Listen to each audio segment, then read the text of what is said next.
नदी जब समुद्र में मिलने की प्रबल आकांक्षा से अभियान करती है तो उसकी गति रोकने वाले अवरोधों को परास्त ही होना पड़ता है। समुद्र से मिलने की प्रबल आकांक्षा आवश्यकता अनुसार उसे विरोधी चट्टानों को कभी काटने पर विवश करती है तो कभी इधर उधर घूमकर रास्ता निकाल लेने की प्रेरणा देती है। उसकी प्रबल इच्छा उसे अपनी लक्ष्य सिद्धि के लिए भी टक्कर लेने, कभी निम्न होने, कभी रास्ता बदलने और कभी मंद मंथर हो जाने का ज्ञान देती है। उसका वांछित लक्ष्य सागर से मिलन होता है और वो उसे किसी न किसी प्रकार संघर्ष अथवा सामंजस्यपूर्ण नीति से प्राप्त ही कर लेती है। वो किन्हीं कारणों से हार कर निराश अथवा निरुत्साह होकर गतिहीन नहीं होती, इसलिए कि उसकी इच्छा शक्ति में सच्चाई और प्रबलता होती है। नदी की ही तरह मनुष्य भी अपनी सफलता के लिए मार्ग निकाल ही लेता है। जिसकी इच्छा शक्ति दृढ़ और बलवती होती है, उसकी इच्छा स्वयं उसका मार्ग प्रदर्शन करती चलती है। सफलता का मूल मनुष्य की इच्छा शक्ति में सन्निहित रहता है।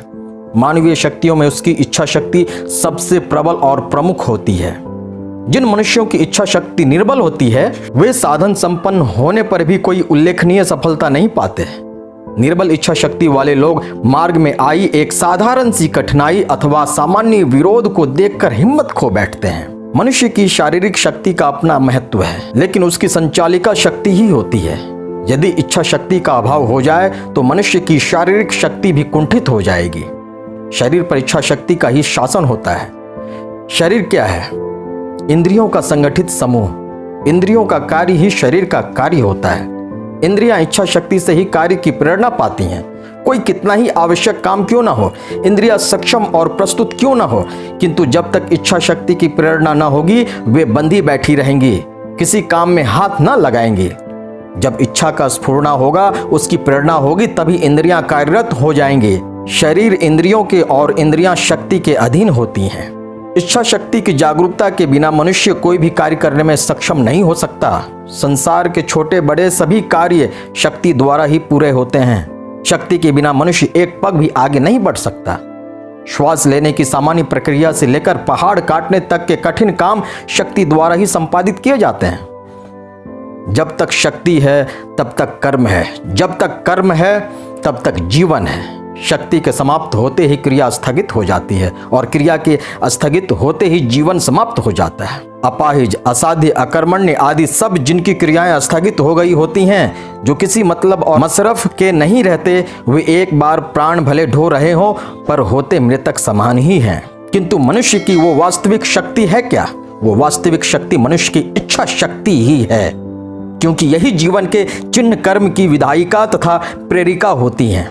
जहां इच्छा नहीं वहां कर्म नहीं, और जहां इच्छा है वहां कर्मों का होना अनिवार्य है। इच्छा की प्रेरणा से ही मनुष्य कर्मों में प्रवृत्त होता है। यदि उसमें इच्छा की स्फुरना नहीं, उसकी प्रेरणा न हो तो मनुष्य भी जड़ बनकर पड़ा रहे। आदिकाल से मनुष्य अब तक जो विकास और उन्नति करता आया है वो सब इच्छा शक्ति का ही चमत्कार है।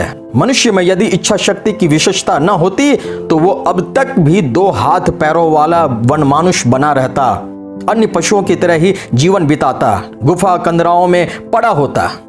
इस प्रकार आश्चर्यजनक साधनों के साथ शान से देवताओं से एक पद पूर्व ना रहा होता, तथापि जिनमें इच्छा शक्ति का प्राबल्य होता है वे अब भी अपनी साधना और तपश्चर्या के बल पर देवताओं के समकक्ष होना तो क्या, परमात्मा के समकक्ष हो जाते हैं। जीवन की समग्र उन्नतियां और सारी असफलताएं इच्छा शक्ति के ही अधीन होती हैं।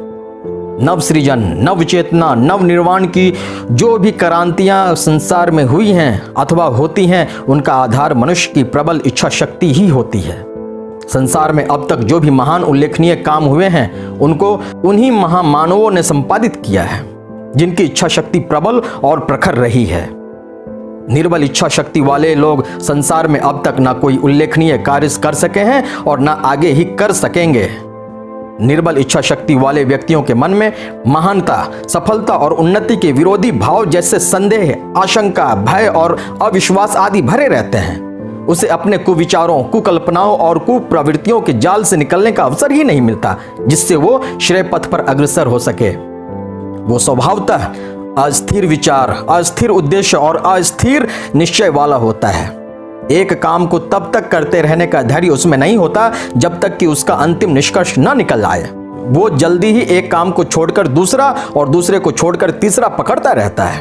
अपनी इच्छा शक्ति की अदृढ़ता के कारण वे एक छोटी सी कठिनाई से भी भयभीत तथा उद्विग्न हो जाते हैं और जल्दी ही कर्तव्य से हट जाते हैं। इच्छा शक्ति की निर्बलता मनुष्य के समग्र जीवन की निर्बलता है। सबल इच्छा शक्ति जहां एक प्रकार की अमोघ औषधि है, वहां निर्बल इच्छा शक्ति विविध प्रकार के रोगों की जननी होती है।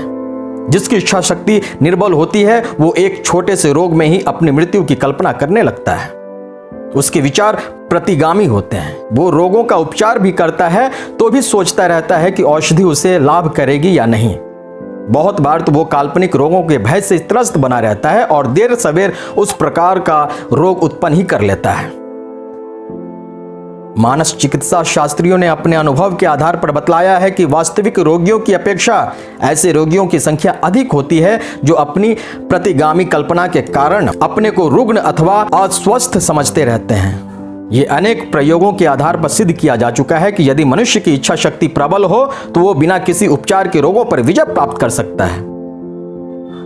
निर्बल इच्छा शक्ति की हानियां केवल व्यक्ति तक ही सीमित नहीं रहती, वे समाज पर भी अपना प्रभाव डालती हैं। मनुष्य की इच्छा शक्ति में एक प्रकार की अदृश्य तरंगें होती हैं जो मानसिक गतिविधियों से निकलकर एक वातावरण में फैल जाती हैं और दूसरों को प्रभावित करती हैं। उनके मानसिक भावों को अपने प्रकार का बनाने का प्रयत्न करती हैं। यही तो कारण है कि जिस स्थान पर कमजोर और कायर मन वाले लोग रहते हैं वहां प्रायः भय और आशंका का वातावरण बना रहता है।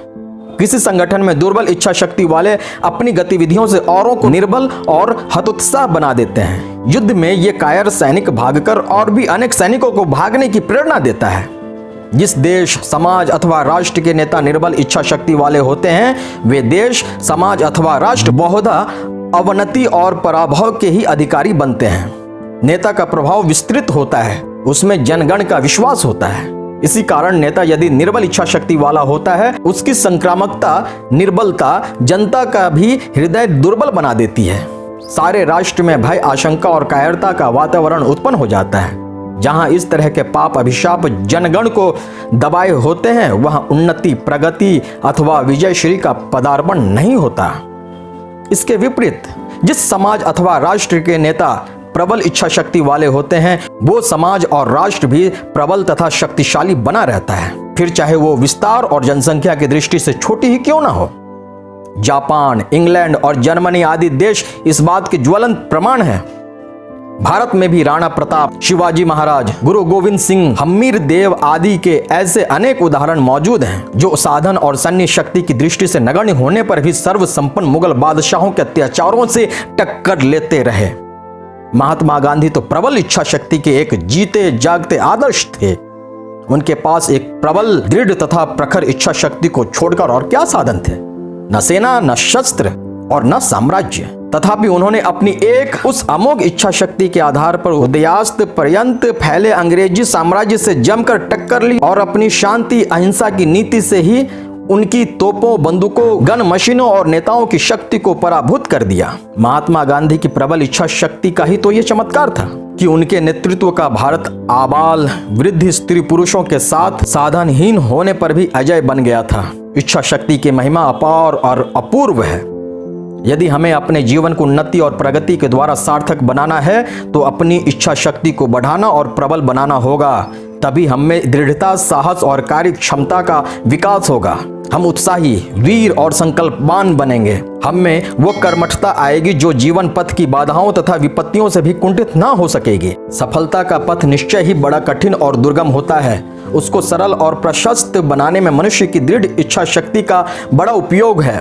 इच्छा शक्ति की दृढ़ता और प्रबलता मनुष्य को पराक्रमी, पुरुषार्थी और धीर गंभीर बना देती है। प्रबल इच्छा शक्ति वाला जिस काम में हाथ डालता है उसे तब तक नहीं छोड़ता जब तक पूरा नहीं कर लेता। वो बाधाओं, विरोधों से साहसपूर्ण लड़ता हुआ बढ़ता रहता है। उन्नति और सफलता का इसके सिवाय और कोई उपाय नहीं है। संसार की सारी सफलताओं का मूल मंत्र है प्रबल इच्छा शक्ति। इसी के बल पर विद्या, संपत्ति और साधनों का उपार्जन होता है। यही वो आधार है जिस पर आध्यात्मिक तपस्याएं और साधनाएं निर्भर रहती हैं। यही वो दिव्य संबल है जिसे पाकर संसार में खाली हाथ आया मनुष्य वैभव और ऐश्वर्यवान बनकर संसार को चकित कर देता है। यही वो मोहन और वशीकरण मंत्र है। यही वो मोहन और वशीकरण मंत्र है जिसके बल पर एक अकेला पुरुष कोटि कोटि जनगण को अपना अनुयायी बना लेता है। जीवन में उन्नति और सफलता की आकांक्षा करने से पहले अपनी इच्छा शक्ति को प्रबल तथा प्रखर बना लेने वालों को न कभी असफल होना पड़ता है और न निराश। वे अपनी मनोवांछित विजय माल पहनकर ही मानते हैं। तो दोस्तों, हमारा ये वीडियो आप लोगों को पसंद आया हो तो हमारे चैनल को प्लीज़ सब्सक्राइब कर दीजिएगा और लाइक बटन भी दबा दीजिएगा।